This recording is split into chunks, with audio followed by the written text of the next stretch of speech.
Marie Holiday, and welcome to another one of my live stream lectures this afternoon. And before I get into today's lecture, I just want to take a moment to thank all of my supporters and everyone for supporting my channel. You know, as a content creator, I'm just really excited in the direction God is going to continue to take my channel. So with that being said, let's get on down to today's lecture, which is, you know, if the listener is aware, September of every year is the National Substance Abuse Awareness Month for the entire month of September. And because of that, that is the driving force for me to do a very important lecture in relation to substance abuse. And if the audience is aware, you know, although I'm fully retired, I retired September of 2023. You know, after working 41 years of my adult life, I retired, from the state of North Carolina as a licensed clinical addiction expert. I maintain all of my professional credentials, credential at the state level, the national level. I'm credentialed in the state, licensed in the state of North Carolina. I'm licensed in the state of Virginia and also Georgia as an addiction expert. And I still utilize my powerful credentials in retirement to make money under my company, my brand, and etc. But, you know, with that being said, you know, like I said, September, for the whole month of September, every year is National Substance Abuse Awareness Month.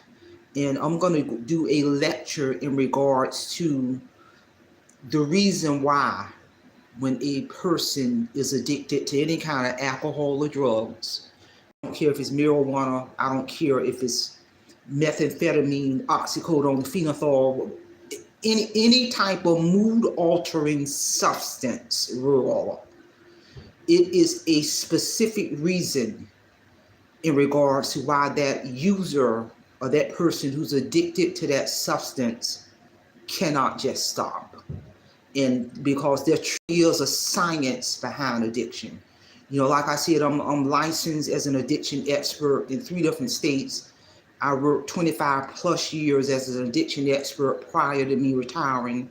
I still maintain all of my professional licensures as an addiction expert in this field, people. And I've done this lecture many times throughout my career as an addiction expert.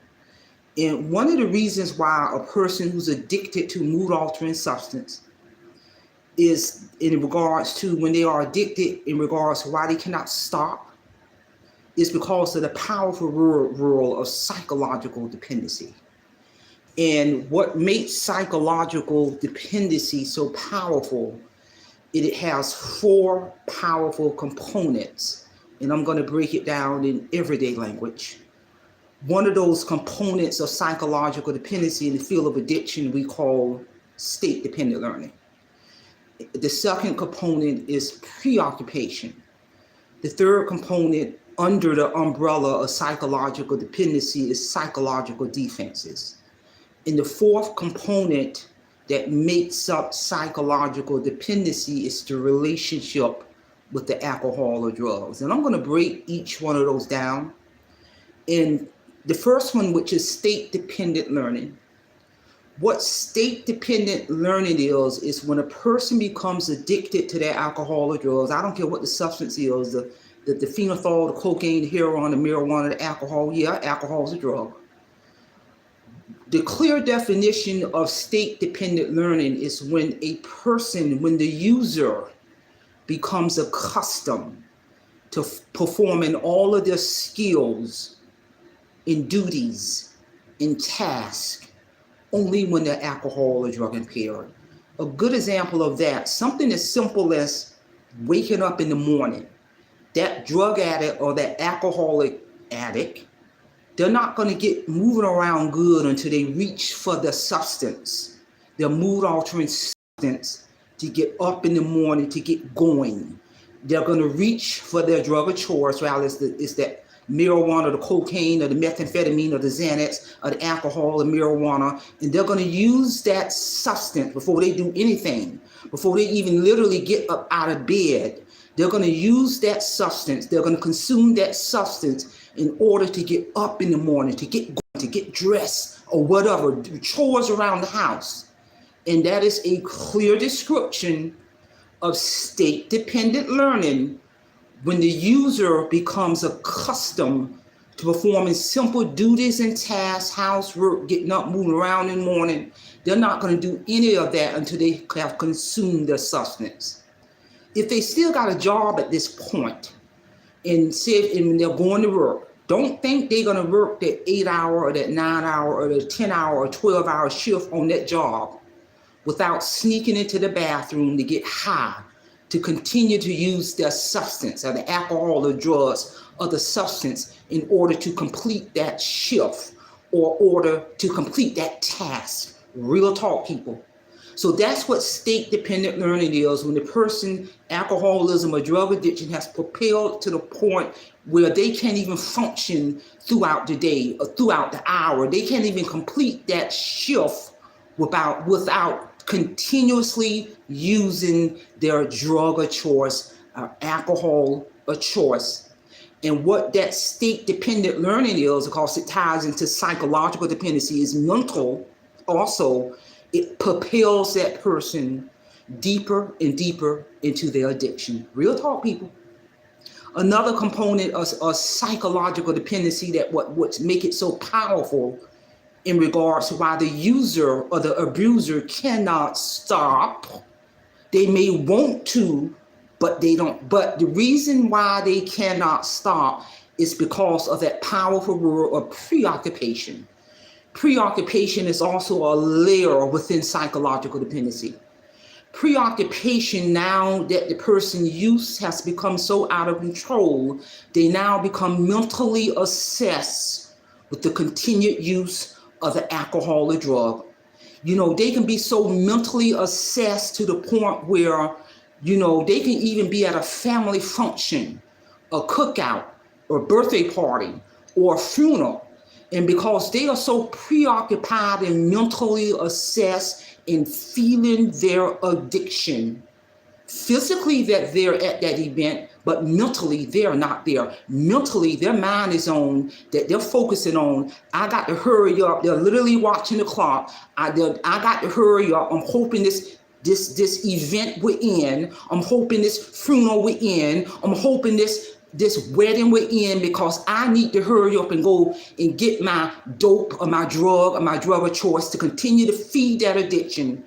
They're so preoccupied with that to the point they're wishing that event will hurry up. They wishing that funeral will hurry up. They wishing that wedding will hurry up, because they're watching the clock. They're getting anxious. They're preoccupied with feeding their addiction. Yeah, physically they're there, but mentally their mind is on something else. Their mind is on feeding that addiction, and that all ties into psychological dependency, which propels the person deeper and deeper and deeper into their addiction. Understand, rural, psychological dependency is that mental, that powerful force that drives that person deeper into their addiction. And then we got that third piece, psychological defense. Psychological defenses is one of the third components that ties under psychological dependency. And now that the use is out of control, they are feeding that addiction. They're needing that substance use to perform tasks at job, on school, at work. Even if they got a job by now, they ain't on that whole shift without sneaking into the bathroom to get high, or sneaking into that locker room to get high, or going to their car to get high, or getting high on their lunch break and may not even return back to the job. Real talk, people. So what we see in the field of addiction, when a person is now are so entrenched into that cycle of addiction, we're going to see psychological defenses. And what psychological defenses is that friends or family members or loved ones, the mother, father, the sister, brother, the child, the significant other, they may approach the person out of concern. They may approach the person and say, I notice that you're not present at these. Physically, you might be there, but all these family functions, birthdays, holidays, cookouts, it seems like your mind is on somewhere else. They may approach the person and say, I'm concerned about your behavior. I'm concerned about your use. Where is the money going? Because in order to continue to feed that addiction, if they even working at this point, that bill money, they ain't using that bill money to pay bills. They're using that bill money to feed their addiction. They're pawning all of their worldly possessions. They're lying, they're cheating, and everything else that goes on within that world of addiction. So what psychological defenses are is when friends, the family members, significant others, the mother, the father, the sister, the brother, the child is going to approach that person and say, I'm concerned about your behavior. I'm concerned about what I see. And then that user, that addicted user, they're going to respond in a defensive way. They may even begin to yell, curse out the person, throw things, haul off and leave the house. Psychological defenses role is unconscious. It is designed to trick the user. And what psychological defenses will keep that person sick, and it will propel them deeper and deeper and deeper into their addiction. Psychological defenses are unconscious. They are designed to trick the user, and it's going to propel them deeper and deeper into their addiction. And then we got that fourth component, which is the relationship with the alcohol or drugs. Now at this stage of the game, the person now, the behavior change is all there. They may have lost a job, damaged relationships. So what the relationship with the alcohol or drug is now, because they have propelled so deep into their addiction, now they to the point they don't even care about relationship with the significant others, relationship with the kids, relationship with the jobs. Now what they have done is replace healthy relationships. They have replaced healthy relationships with a relationship to the mood-altering substance, the relationship with the cocaine, the phenol, the methamphetamine, the crack cocaine, the marijuana, the alcohol, the wine, the liquor, the pills. Real talk. They have replaced healthy relationships with the relationship with the mood-altering substance, the drug of choice, the alcohol of choice. And they're going to do many things. They're going to lie, they're going to steal, they're going to cheat in order to protect their relationship with that substance. Real talk, people. They're going to do everything to protect. They don't even care. Everything else is gone. The house is gone. The family is gone. They don't care as long as they got that relationship with the mood-altering primary substance. In the relationship with the alcohol or drugs is the fourth and most powerful component that ties on the psychological dependency. We talked about the psychological defenses, the preoccupation, that mental passion, the state-dependent learning. All of those are the four layers of psychological dependency that propels that person deeper and deeper into their addiction. And it makes it almost impossible to say no to their mood-altering substance. At this stage of the game, because research has validated people with alcoholism or drug addiction, they're going to die 25 years younger compared to someone who does not have addiction to alcohol or drugs. At this stage of the game, because all of these powerful forces are coming into play, at this stage of the game, the only hope now is they're going to have to go into some detox and substance abuse treatment for the medical piece, the substance abuse piece, with the addiction counselors, the nurses, the doctors coming together as one on one accord to treat this person in order to save their life. This is real talk, people. Like I said, I fully retired from after working 25 years as a licensed clinical addiction expert in the field of addiction, detox, residential programs. I supervise other addiction experts in this field, people. This is real talk. This is a serious topic. Drug addiction is out of control, and what I'm noticing, pay attention to your family members, pay attention to your kids, because I'm telling you, I have done clinical evaluations on individuals, because one of the main questions we ask when we're doing that thorough substance abuse clinical evaluations, I don't care if the person is 30 years old, 40 years old, 50 years old, 25 years old, one of the most important questions we're going to always ask them, how young were you when you started using alcohol or drugs? And overwhelmingly, I'm telling you, I've had people tell me they started using alcohol and drugs at the age of 5. Real talk, people. And I'm not talking about just sipping beer. No, shooting up drugs, alcohol, marijuana, beginning at the age of 5. So by the time they're 10 years old, that child is in full-blown addiction. Real talk, people. This is real. This thing is real. The disease of alcoholism and drug addiction is all around us. The disease of alcoholism and drug addiction affects the mother, the father, the sister, the brother, the child, the significant other, the employer. It has a direct impact on every person around that addict. Real talk. This is real. And that's one of the reasons why they have the National Substance Abuse Awareness Month in the entire month of September. In the field of addiction, because many of us experts, we have retired out. They're in dire need of credentialed addiction experts in this field. There's not enough of us. You know, even though I'm in full retirement, I make a significant money contracting, making money under my credentials in the field of addiction, because they gotta have a certain amount of addiction licensed people to provide these services. Real talk, people, substance abuse ain't going nowhere. You know, you got kids 7, 8, 9 years old in full-blown addiction. So by the time they're 10, 12 years old, they're shooting up heroin, people. This is real. This thing is real. We're surrounded with it. And that's one of the reasons I had to do this lecture.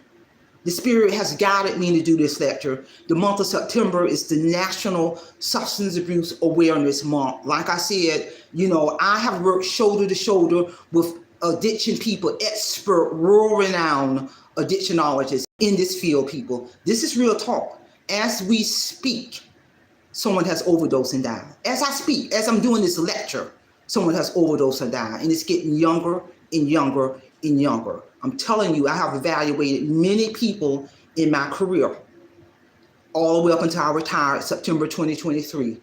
And they were telling me, many of these people were telling me they started using hardcore drugs at the age of 5. World, that's a baby.